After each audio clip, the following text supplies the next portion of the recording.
Radio Maria. Radio Maria. Dans quelques instants. Dans quelques instants, le journal. Le journal.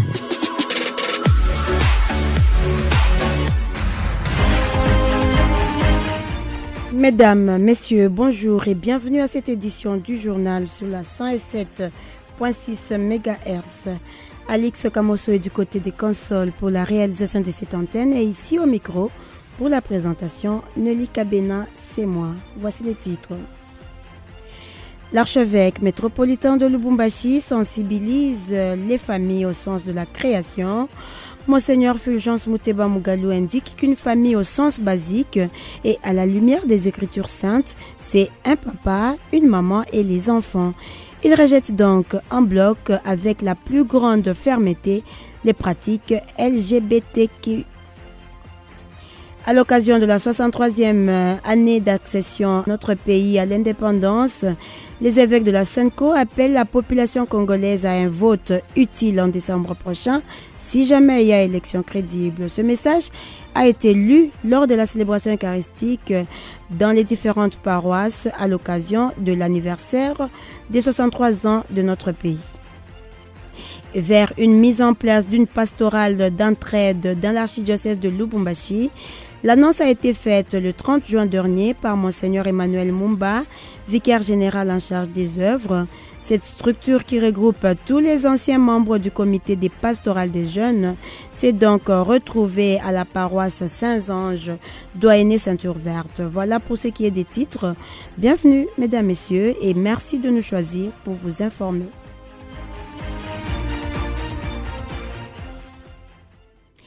Monseigneur Fulgence Muteba Mugalu s'insurge contre toutes les personnes qui désorienteraient le sens basique du mot « famille ». Lors d'une visite pastorale dans le Doyenné Ceinture Verte, le métropolitain de Lubumbashi avait rappelé aux fidèles de Notre-Dame des Lourdes qu'il venait d'être érigé en paroisse, qu'une famille depuis la création est l'ensemble d'un père, d'une mère et des enfants. Il lance donc un avertissement au groupe LGBTQA+, qui s'affiche dans la ville de Lubumbashi. On écoute Monseigneur Fulgence Muteba Mugalu lors de son homélie. Mambo ilipita kule ukaraza mulishikia. Mungu wakati aliumba dunia, wakati aliumba mwanaume na aliumba mwanamke. Bukwele kupeleka kifunga mulango. Ni mwanaume anapeleka kifunga mulango kwa mwanamke na vile jamaa kwetu sisi kufuatana na mafundisho ya Eklezia Katolika takatifu ambao ilitoka kwa mitume, tunasema jamaa ni mwanaume na mwanamke ndio wanafanya jamaa. Wanazala watoto. Kama si vile kama shibo tungeweza kuzaliwa. Nani angelikuwa hapa pa Notre Dame de Lourdes kama tungezaliwa? Kumbe sisi tutafuata mafundisho ya Eklezia Katolika takatifu. Na kama tunaangalia katika hadithi, katika asili yetu, kwa babu wetu. Tunajua jamaa ya baba na jamaa ya mama. Kumbe basi tuletee mambo kama ni yabo kule baba kile yabo kule kaji yabo, lakini sisi tunafuata Eklezia Katolika takatifu. Deuxième session de formation sur l'identité et la mission des membres de la confrérie des Amis de Radio Maria, CARM en sigle. Plus d'une cinquantaine de membres ont participé à ces assises tenues à la paroisse Saint-Kizito. Philippe Mukuna, promoteur à Radio Maria secteur Lubumbashi, qui a animé cette formation, indique que la session avait pour but de remettre à niveau les membres bénévoles sur les 3 principes de la Radio Maria, les rôles de la confrérie des Amis de Radio Maria. On écoute Philippe Mukuna au micro de notre correspondant Wilfried Belleté. Vous savez, la mission de CARM chez nous à la radio consiste à prier pour la radio, ça c'est la première mission. La deuxième mission, c'est soutenir la radio par les offrandes personnelles et collectives. Et troisième mission, c'est faire la promotion de la Radio Maria. Voilà tout ce qu'on a essayé un tout petit peu de parler aujourd'hui. Bien sûr, leur rôle sera de soutenir d'abord la paroisse et de soutenir aussi la Radio Maria, parce que nous voulons que les comités qui est là travaillent en collaboration avec les curés de la paroisse et aussi avec la promotion de la Radio Maria. Et je pense avec les comités qu'on a installés aujourd'hui, il s'agit de la présidente qui est Maman Sophie, qui est maintenant la présidente de cette confrérie de Saint-Kizito. La commission électorale indépendante, CENI en sigle, a organisé le samedi dernier un cadre de concertation avec toutes les parties prenantes au processus électoral. Objectif, vulgariser la loi électorale dans les provinces. Et pour Pascal Lipemba, président de la CENI Kinshasa, la CENI est prête pour les élections de décembre prochain. Il s'est dit aussi satisfait de l'engouement des Louchois à cet entretien et cet engouement prouve combien la question électorale préoccupe plusieurs personnes. On l'écoute à notre micro. On a pu s'échanger autour du CEI qui pose un problème de compréhension. Je crois que tout le monde a compris à sortir de cette salle de quoi on parle quand nous évoquons les problèmes du CEI. Il y a eu des questions autour de la représentativité de la femme. Pourquoi seulement la femme? Pourquoi pas les personnes avec handicap? Et là, on a fait comprendre à l'audience que la loi, ce n'est pas la CENI qui le fait. La loi est élaborée au niveau de l'Assemblée nationale. Et lorsqu'elle est promulguée par les chefs d'État, tout le monde doit pouvoir la respecter et la mettre en application. Il y a eu des préoccupations autour des candidatures et des candidats, s'ils pouvaient postuler à différents niveaux. Là aussi, on a eu à leur aborder, à leur faire comprendre que la loi ne l'interdit pas. Donc on peut postuler à tous les niveaux, au niveau présidentiel, au niveau de la députation nationale, au niveau de la députation provinciale, même au niveau local, à tous les niveaux on peut postuler.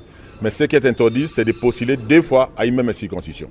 À l'occasion de la 63e année de l'accession de notre pays, la République démocratique du Congo, à l'indépendance, l'Église catholique a porté à la connaissance de tous ses fidèles le message de la 63e Assemblée plénière ordinaire des évêques de la SENCO. L'objectif pour nos pères évêques est de sensibiliser tous les électeurs à voter utile et aussi à rester vigilants face au processus électoral. Dans cette lettre intitulée « Pour des élections crédibles, peuple congolais, réveille-toi de ton sommeil », les évêques analysent le processus électoral et demandent à la CENI d'apporter un minimum de transparence à ce processus. S'agissant des élections prévues en décembre prochain, les évêques recommandent au peuple congolais ce qui suit. On écoute un extrait avec le père Jean-Jacques Tijika de la paroisse Saint-Raphaël à Ewabura. Les élections nous donnent le pouvoir de renouveler la confiance aux animateurs des institutions qui ont bien servi le pays, mais aussi de sanctionner tous ceux qui ont mal géré en servant leurs propres intérêts. Face aux nouveaux candidats, privilégions les critères objectifs de compétence et de probité morale.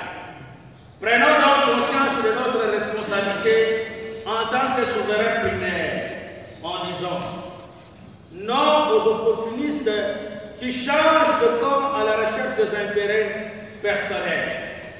Non à ceux qui prennent comme suppléants les membres de leur famille. Non à ceux qui postulent à tous les niveaux.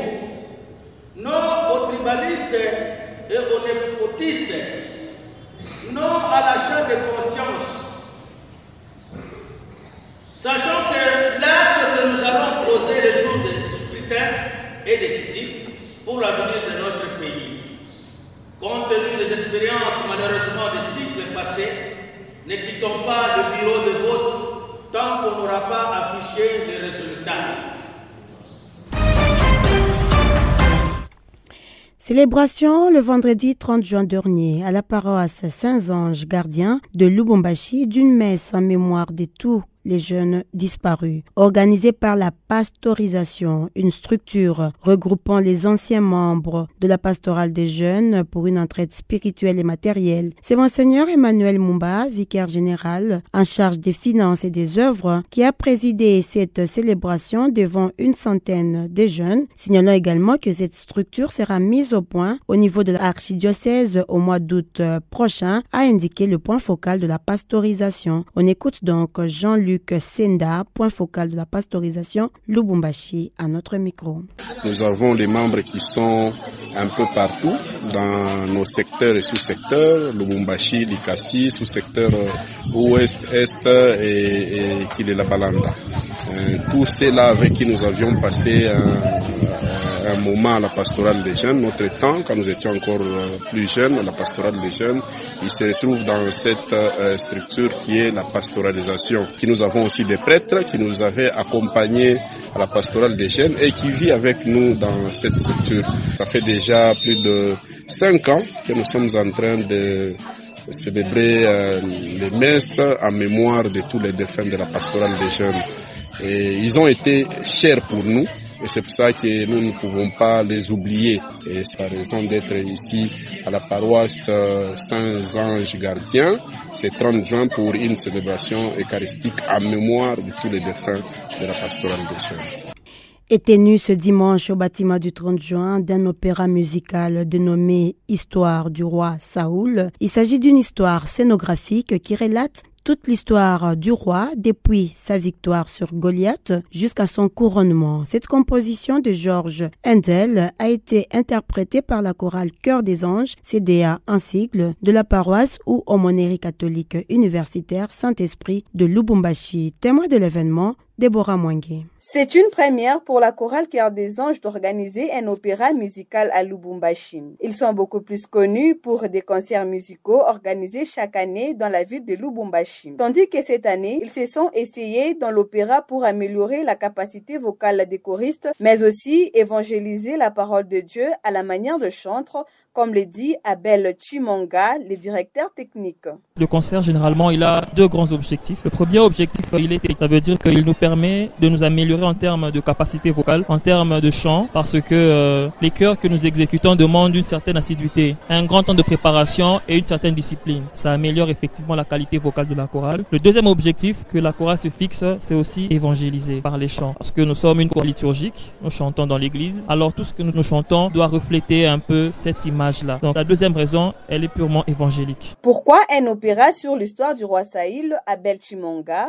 Il y a beaucoup d'histoires, il y a beaucoup de thèmes qu'on aurait pu vraiment aborder. Mais lorsque nous sommes réunis en comité technique, nous avions choisi une histoire qui nous touche au jour le jour, l'histoire de l'humilité. Nous savons bien que Saül avait été choisi par Dieu, mais a été déchu par son orgueil. Et dans notre vie de chaque jour, de choriste, parfois nous nous croyons irremplaçables. Que ce soit à l'église, que ce soit lorsque nous avons des tâches, des responsabilités. Parfois on pense que nous sommes les seuls à même de pouvoir les bien faire. Alors cette histoire vient un peu nous rappeler que Dieu peut susciter des pierres pour chanter pour lui. Et que nous devons, par tout ce que nous allons faire, lui rendre gloire, lui rendre grâce et toujours nous soumettre à sa volonté. Je pense que c'est une belle leçon que la chorale et nous-mêmes avons apprise. Signalons que les choristes les plus assidus ont reçu des brevets des mérites des mains du curé, le père François Boindou. Interrogé au micro de Radio Maria, le curé de la paroisse s'est dit satisfait, mais surtout intéressé de cette expérience vécue dans sa paroisse. Père François Boindou, curé de la paroisse, revient ici sur quelques leçons de morale retenues dans cette histoire. On l'écoute au micro de Déborah Mwangi. Je voudrais tout d'abord féliciter la chorale Chœur des Anges pour avoir traduit à travers cette rhapsodie l'une des très belles histoires de la Bible, l'histoire de Saül. Permettez-moi de relever 3 ou 4 leçons que je tire de cette histoire de Saül exprimée dans cet opéra.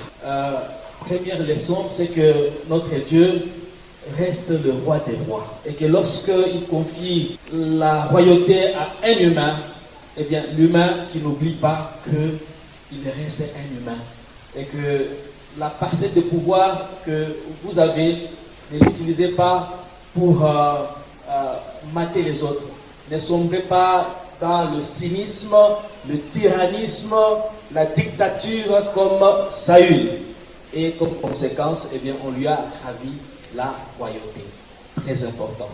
Ça vaut pour les rois, ça vaut pour les différentes responsabilités que nous pouvons avoir dans notre vie. Deuxième leçon. La loyauté amicale, c'est beau. L'amitié entre David et Jonathan. La loyauté. Quand il faut être prêt d'agir, n'est-ce pas, lorsque quelque chose heurte la conscience. Jonathan n'a pas eu de problème à désobéir son père pour garder la forte amitié entre lui et David. Pas de trahison dans l'amitié. Troisième leçon, c'est le pardon.